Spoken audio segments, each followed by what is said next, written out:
अस्सलाम वालेकुम दोस्तों। आप सब जानते हैं कि आजकल हमारी ज़िंदगी बहुत तेज़ गुजर रही है और इस तेज़ी से बढ़ती हुई ज़िंदगी के साथ साथ हमें बहुत सी एशिया की ज़रूरत होती है। और इन सब एशिया में सबसे ज़्यादा अहम जो चीज़ है वो है एक गाड़ी।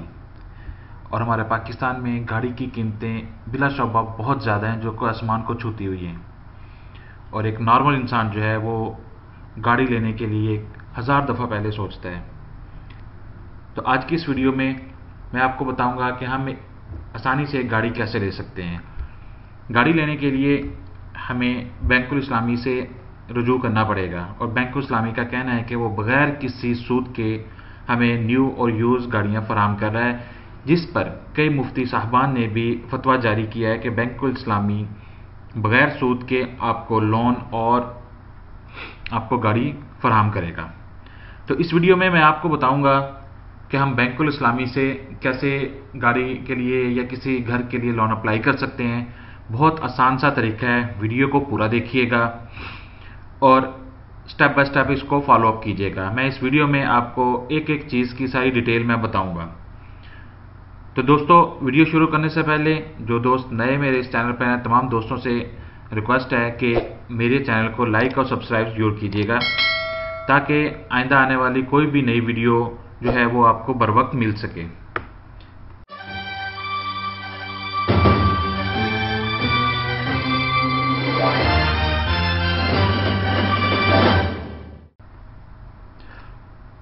तो दोस्तों, बैंकुल इस्लामी में के लिए मैं सबसे पहले अपना वेब ब्राउज़र ओपन करना होगा। यहाँ पर हम गूगल में बैंक इस्लामी ऑटो फाइनेंस सर्च करते हैं। सर्च करने के बाद हमारे पास ये बैंकुल इस्लामी की वेबसाइट का ऑप्शन है, इस पर हम क्लिक करते हैं। तो दोस्तों, हमारे पास यहाँ पर बैंकुल इस्लामी की वेबसाइट ओपन हो गई हुई है। यहाँ पर नीचे आप आते हैं, यहाँ पर सारा क्राइटेरिया, सारी रिक्वायरमेंट जो है वो हमें बता दी गई हैं। हम यहाँ पे न्यू कार भी अप्लाई कर सकते हैं, यूज कार भी अप्लाई कर सकते हैं। तो आइए मैं आपको न्यू कार के बारे में बताता हूँ। यहाँ पर जो है न्यू कार के लिए हम जो है अप्लाई कर सकते हैं 1 to 7 ईयर्स, यानी हम 1 से 7 साल के दौरान हमें जो है अपनी गाड़ी की जो इंस्टॉलमेंट है वो पे करनी पड़ेगी। तीसरी ऑप्शन पर हमारे पास आता है मिनिमम 15 टू मैक्सिमम 19%, यानी कि हमें गाड़ी की जो डाउन पेमेंट जो हमें जमा करवानी है वो 15% से लेकर हम 90% तक पे कर सकते हैं। अब इसकी मिसाल मैं आपको देता हूँ कि अगर हमें एक नई गाड़ी जो है वो हम 1 करोड़ की अप्लाई करते हैं, तो उसके ऊपर हमें 15% जो है, यानी कि 15 लाख रुपए हमें उस पर फर्स्ट टाइम हमें देना होंगे। ठीक है, इसी तरह आप अपनी गाड़ी की कीमत का तयन करके अब उसको 15% पे आप उसकी परसेंटेज निकाल कर आप देख सकते हैं कि उसके ऊपर हमें कितना पे करना पड़ेगा फर्स्ट टाइम पे। उसके बाद आता है फाइनेंसिंग अमाउंट। मिनिमम 2.5 लाख से लेकर 1 करोड़ रुपए तक जो है हम बैंक से लोन ले सकते हैं, यानी कि अगर हमारी गाड़ी की कीमत 2.5 लाख है या 2.5 लाख से ज़्यादा है तो हम 2.5 लाख से लेकर 1 करोड़ रुपए तक जो है वो बैंक से हम कर्जा ले सकते हैं, वो भी बगैर किसी सूद के। प्रोसेसिंग चार्जेस जो हैं वो एप्लीकेशन फ़ीस के जो हैं हमें 1200 रुपया देने पड़ेंगे।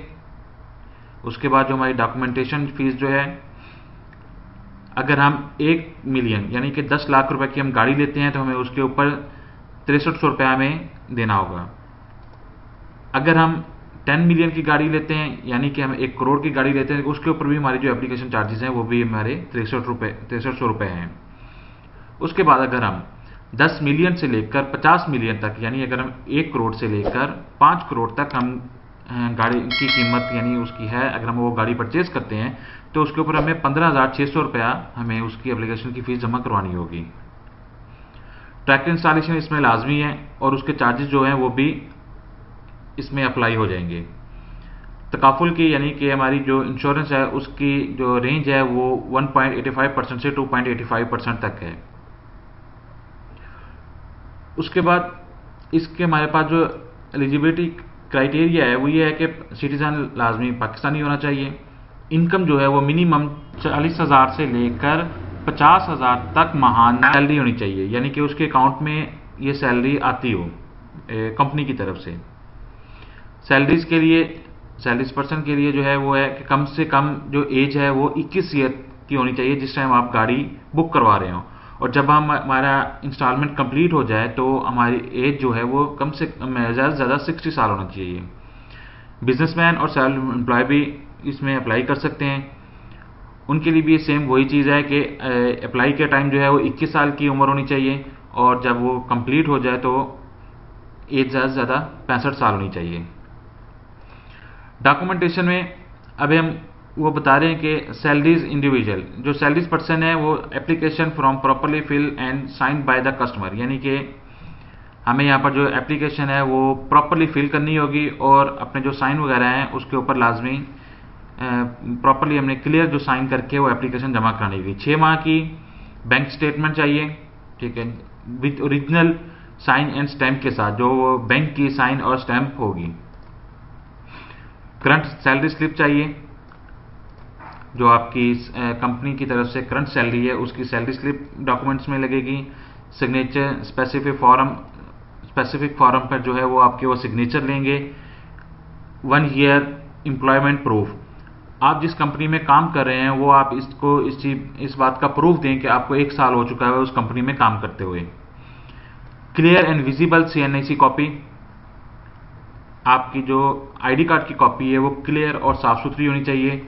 2 रिसेंट फोटोग्राफ, पासपोर्ट साइज की फोटोग्राफ होनी चाहिए। प्रोसेसिंग चेक 1200 रुपये का, 1200 रुपये का आपको बैंक के नाम एक चेक आपको जमा करवाना होगा, उसके साथ अटैच करना होगा। उसके बाद बिजनेसमैन के लिए भी ये सेम वही चीज़ें हैं। एप्लीकेशन प्रॉपरली फिल आउट, यानी कि हमें एप्लीकेशन जो है वो प्रॉपरली तौर पर क्लियर तौर पर फिल करनी चाहिए। उसके ऊपर हमें कस्टमर के साइन और अंडरटेकिंग लाजमी होनी चाहिए। 1 साल की बैंक स्टेटमेंट होनी चाहिए। उसके बाद properties from bank, partnership deed, आपकी कंपनी के डॉक्यूमेंट जो है वो, अगर आप पार्टनरशिप हैं पार्टनरशिप डीड होनी चाहिए। अगर आपके यानी ऑनर हैं तो उसके यानी डॉक्यूमेंट सारे वो आपके कंपनी के डॉक्यूमेंट सब साथ लगेंगे। आपके स्पेसिफिक वो पेपर पर जो है वो आपके साइंस वगैरह लिए जाएंगे। 1 ईयर्स एम्प्लॉयमेंट प्रूफ, आपके यानी कंपनी को कम से कम 1 साल हो जाना चाहिए। Clear NIC copy, 2 recent photograph, बाकी चीज़ें वही सेम है जो मैंने आपको बता दी है। कॉपी ऑफ आपका नेशनल टैक्स नंबर लाजमी होना चाहिए। ये याद रखिएगा कि जो बिजनेसमैन और सेल्फ एम्प्लॉयमेंट है उनके लिए नेशनल टैक्स नंबर लाजमी है और एक्टिव होना चाहिए। यहाँ से इसको शुरू, तो दोस्तों मैं आपको दिखा देता हूँ फतवा मुफ्ती साहबान ने जो इसके बारे में फतवा दिया हुआ है। यहाँ पे स्कैन कॉपी है, यहाँ पे ये प्लेयर बनाकर अपलोड किया हुआ, तो मैं स्कैन कॉपी का क्लिक करता हूँ। यहाँ पे उसको डाउनलोड किया, ओपन किया, तो यहाँ पर दोस्तों आप देख सकते हैं कि ये 2016 में ये फतवा जारी किया गया था बैंक इस्लामी को कि इससे जो हम लोन लेते हैं वो बिला सूद लोन है। उसके ऊपर हमारे मुफ्ती जावेद अहमद साहब के सिग्नेचर हैं, मोहम्मद हुसनैन मेंबर शारिया सुपरवाइजरी बोर्ड के सिग्नेचर हैं, मुफ्ती इरशाद अहमद एजाज के सिग्नेचर हैं। ठीक है, तो दोस्तों आप यहाँ पर इजीली यहाँ पर आप इसका फतवा भी आप यहाँ पर देख सकते हैं। अब दोस्तों इसके बाद मैं यहाँ पर कैलकुलेटर पे जा जाता हूँ। यहाँ पर अगर मैं एक फॉर एग्जांपल है, मैं 10 लाख की एक गाड़ी यानी 1 मिलियन की गाड़ी के लिए मैंने लोन अप्लाई किया है, तो उस पर देखते हैं हमारी जो महाना जो इंस्टॉलमेंट है वो कितनी बनती है। मैं यहाँ पर सेकंड पीरियड में मैं 7 साल के लिए अप्लाई करता हूँ और इसमें मैं 15% जो है वो कस्टमर खुद पे करता है। ठीक है, ये हमारे इंश्योरेंस का 2.5% हो गया।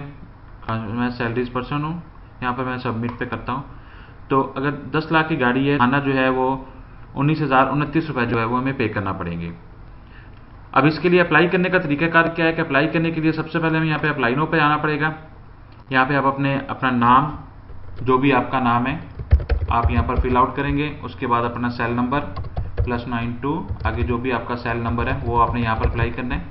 सिटी नेम जहाँ पर आप रह रहे हैं, फॉर एग्जांपल आप लाहौर में रह रहे हैं या कराची, जैसा कि मेरा होम टाउन जो है वो रहीम यार खान है, तो मैंने ये मकान लिख दिया है। ईमेल एड्रेस आपका जो भी ईमेल एड्रेस है आपने यहाँ पर ईमेल एड्रेस लिख कर वो आपने सबमिट करना है।